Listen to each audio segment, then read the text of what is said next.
I can't be the only one who sees it, right? Clovis and Rasputin, their similarities are becoming more obvious day by day.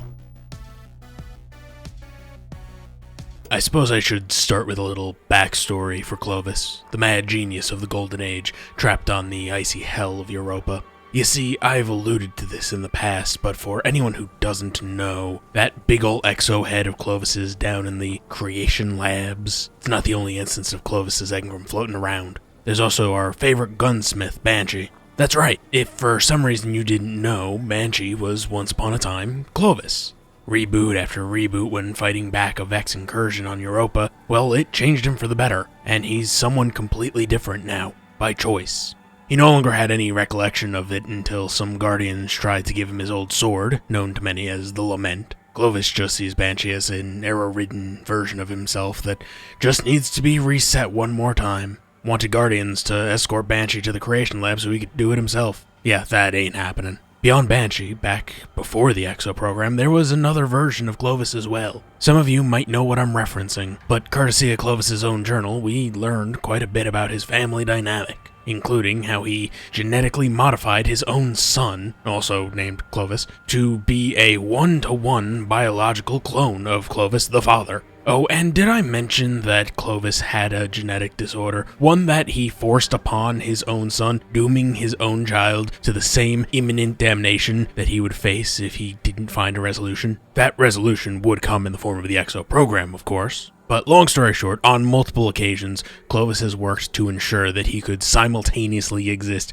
for the sake of immortality, be it genetically as his own son, which didn't go so well, or through a duplicate of his exo Engram, which as far as most Guardians are concerned, well, that went very well. But throughout it all, Clovis has shown no remorse, and has only shown regret that things did not go his way. But that's just Clovis. I think I need to talk about Rasputin now. Rasputin, who, by Clovis's own design, can be partitioned into independent subminds capable of self-growth and decision-making. In many ways, it feels as if Clovis's intent for Rasputin was a purely AI version of himself, and you could consider Clovis to be the father of Rasputin. And like father, like son, Rasputin partitioned himself into an exo frame, the Siddhartha Golem. This exo was meant to roam amongst humanity, learn from it, experience the world through its own eyes, independent of Rasputin, and then collapse, and Felwinter was born.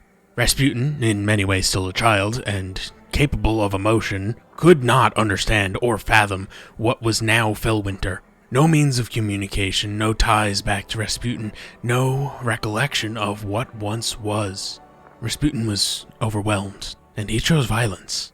Violence towards Felwinter, once his son, and in-kind violence towards the Iron Lords. And so the trap was set, and many Iron Lords breathed their last, courtesy of Siva. But Rasputin felt regret. Not regret that his golem had failed, but regret that he had not let it continue its life. True remorse. Now, through Felspring, the shattered ghost of Felwinter, Rasputin is once more. Rasputin is new. I'd say that this exo we speak to on a daily basis is more so Rasputin II, son of Felwinter, grandson of Rasputin I, and changed for the better. But why is it that Rasputin felt remorse where Clovis felt nothing? And why is it that Banshee is a changed man, while Clovis's giant, ego-fueled head remains spiteful?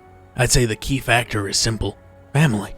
Those who care and the influence they impart when you feel their love. Having someone to fight for, something more than your own clouded ideals?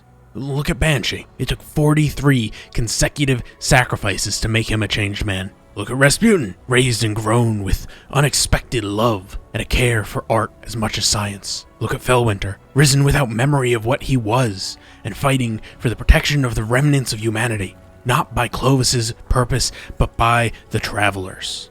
Remember, Guardians, devotion inspires bravery, bravery inspires sacrifice, and sacrifice leads to death. All this is to say, Banshee was redeemed, Felwinter was redeemed, Rasputin is redeemed. But can Clovis be redeemed? Elsie has repeatedly watched her grandfather's ego ruin worlds. Anna has become exposed to the truth of Clovis's treasonous, witness-inspired goals, and both have turned their backs on him completely.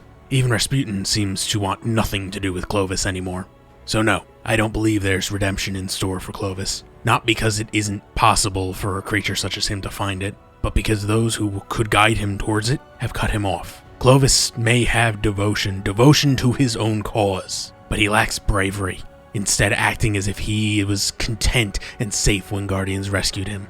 And he fears death so greatly that he corrupted his own son's genetic code. Fears death so greatly that he created the Exo in an attempt to live forever. So I say again, no, I don't believe there's redemption in store for Clovis. I don't even think the Traveler would give him the time of day.